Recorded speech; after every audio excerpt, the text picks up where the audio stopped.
kemanusiaan yang adil dan beradab bertema atau berjudul Pelajar SMP dan Sikap Kemanusiaan Terhadap Sesama. Tokoh atau penokohan: Rudi protagonis, pelajar SMP bersemangat dan peduli.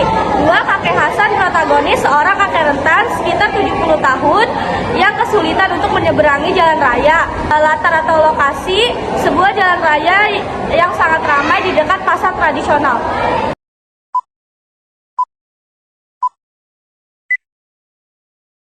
Alur cerita ini, siang hari yang sangat cerah, Rudi pulang sekolah melihat kakek Hasan berdiri di tepi jalan pasar tradisional. Tampak ragu untuk menyeberangi jalan raya. Keringat membasahi dahinya.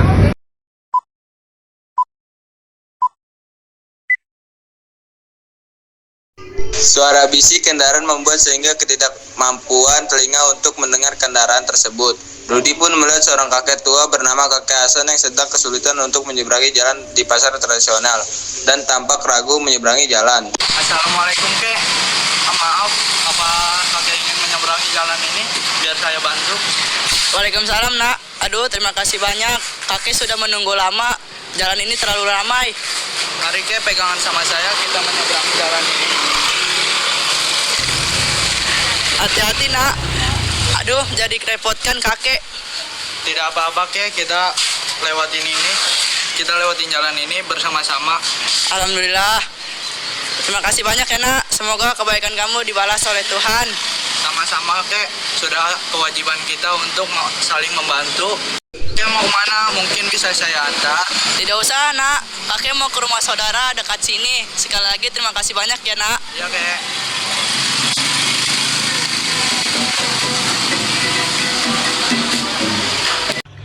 Perkenalkan, nama saya Yasmini Putrianti. Saya akan menjelaskan kesimpulan mengenai pengalaman Pancasila di kehidupan sehari-hari dalam Pancasila sila kedua yang berbunyi kemanusiaan yang adil dan beradab.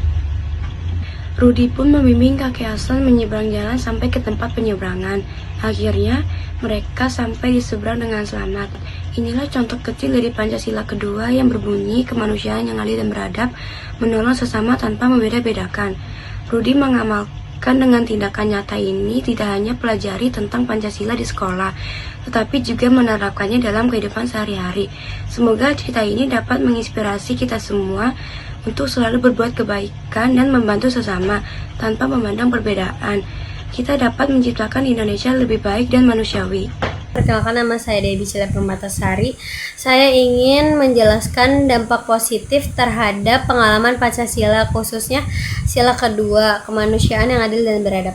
Cerita ini secara langsung memberikan contoh konkret bagaimana nilai-nilai Pancasila, khususnya nilai kedua, dapat diwujudkan dalam kehidupan sehari-hari. Rudi sebagai tokoh utama yang menolong orang tidak memerlukan alasan atau mempertimbangkan rumit, melainkan didasari oleh rasa kemanusiaan, sehingga pembaca terinspirasi untuk peka terhadap lingkungan dan mencari kesempatan orang lain yang membutuhkan.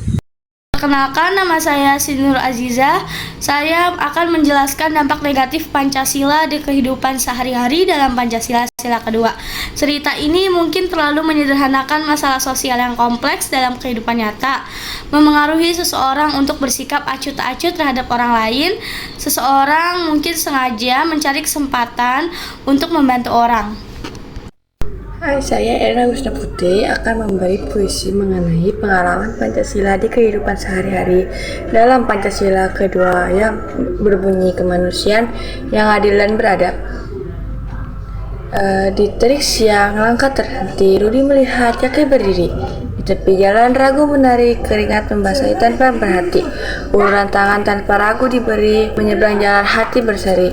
Kemanusiaan pancaran diri tanpa membeda, semua berarti. Pesan terukir dalam setiap aksi, tolong menolong jembatan abadi di jalan ramai, hati nurani, kebaikan kecil dampak saja. Ini adalah poster dari kelompok 2 yang bertema contoh pengalaman Pancasila di kehidupan sehari-hari yang berbunyi kemanusiaan yang adil dan beradab dengan judul Pelajar SMP dan Sikap Kemanusiaan Terhadap Sesama.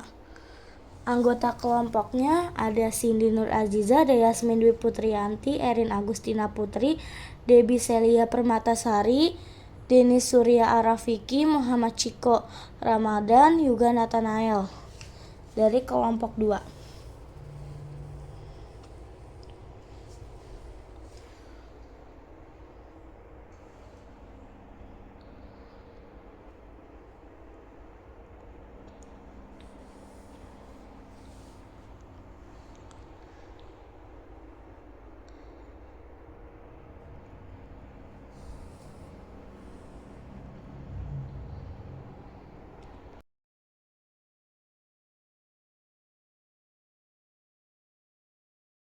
Sekian dari kami, itulah contoh dan dialog pengalaman Pancasila di kehidupan sehari-hari Pancasila sila kedua.